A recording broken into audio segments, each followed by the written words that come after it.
Again.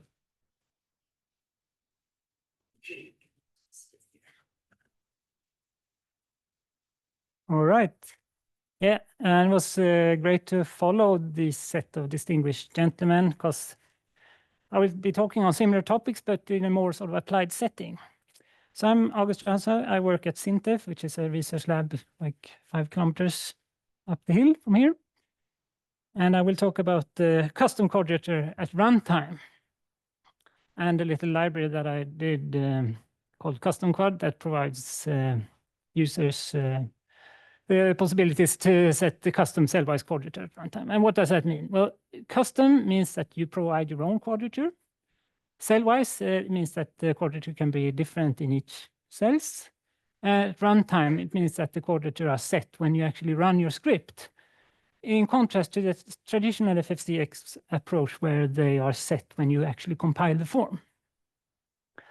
I must say a little remark here already. Actually, a standard FECX can provide functionality for setting custom quadrature rules, but only at compile time by this custom keyword there. Okay, so the motivation lies from a few different sort of fields, particularly methods for non-matching meshes, so where you have perhaps a background mesh that is not used to approximate the domain, but rather you have the quadrature rules that help you with approximate the domain in terms of the actual integrals. So you have the example here on the left where you have the bulk quadrature of the interesting elements that intersect the boundary in blue and some boundary quadrature rules in red. And the advantage here, or possible advantage, is that you don't need to remesh when you have a dynamic domain, for example, during time evolution or during optimization procedures. Instead, you have to update the quadrature rules, of course, and try to identify which elements are active and inactive. But possibly there could be an advantage in some settings when remeshing is out of the question.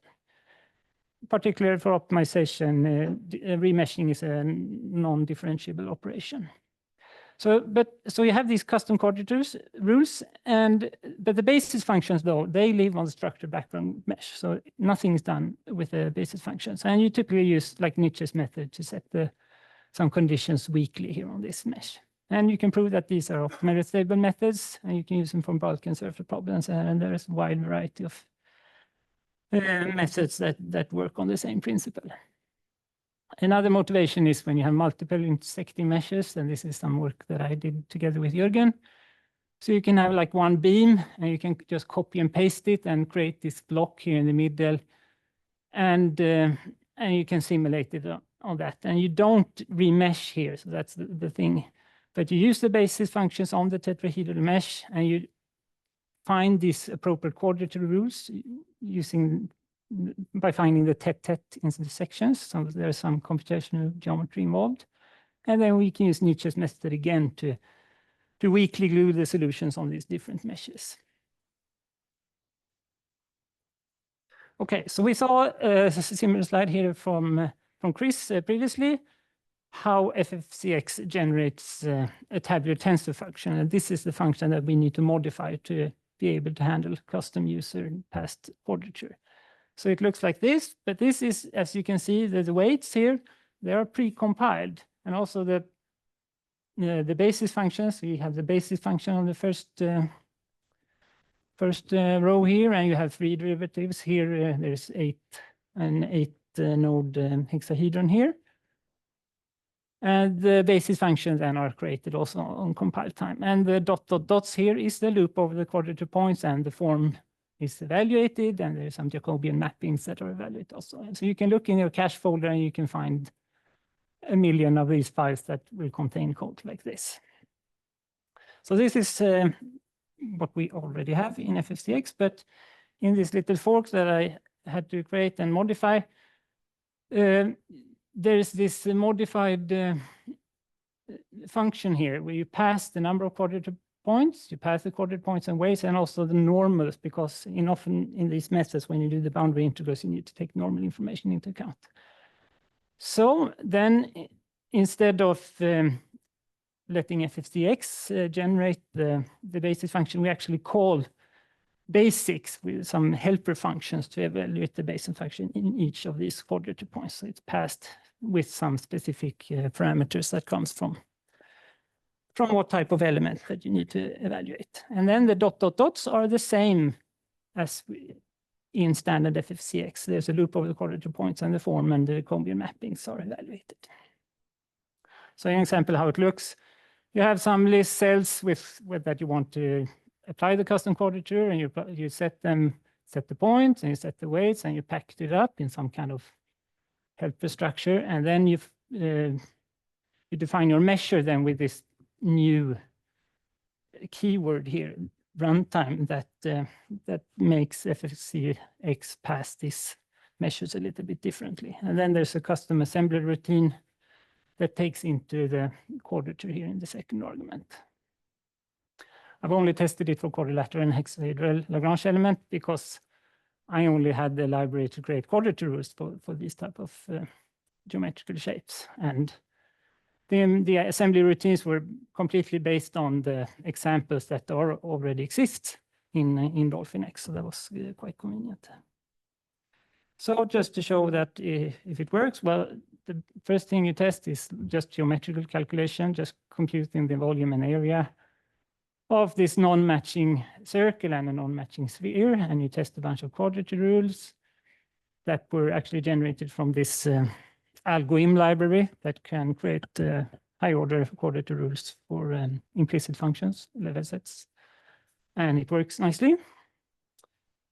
Then I tried it on a Poisson problem, linear elasticity, and then I thought it worked fine, except I saw that the error here for the three-dimensional second-order elasticity problem, the error is much larger for the 3D than the 2D, so I need to figure out why that's the case. But the Poisson problem behaves much better. So there's something I did not do quite right there. Another application is from Federico Betti and Pablo Sanchez at EPFL on metamaterials.